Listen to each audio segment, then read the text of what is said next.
রাষ্ট্রীয় অভিবাদনের জন্য।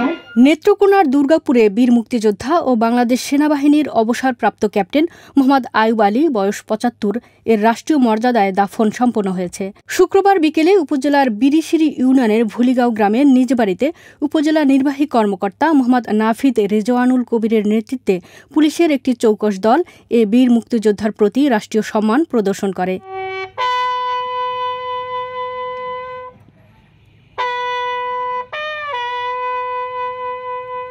এর আগে গত সোমবার ১০ ফেব্রুয়ারি মার্কিন যুক্তরাষ্ট্রে বাংলাদেশ সময় রাত ৩টার দিকে অসুস্থজনিত কারণে মৃত্যুবরণ করেন তিনি।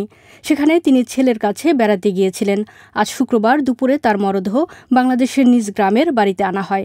পরে বিকেলে রাষ্ট্রীয় সম্মান প্রদর্শন, বাংলাদেশ সেনাবাহিনীর সামরিক অভ্যর্থনা প্রদান ও নামাজের জানাজা শেষে পারিবারিক কবরস্থানে তাকে দাফন করা হয়। বীর মুক্তিযোদ্ধা মোহাম্মদ আয়ুব আলী মৃত্যুকালে স্ত্রী, ৪ সন্তানসহ বহু গুণগ্রাহী রেখে গেছেন।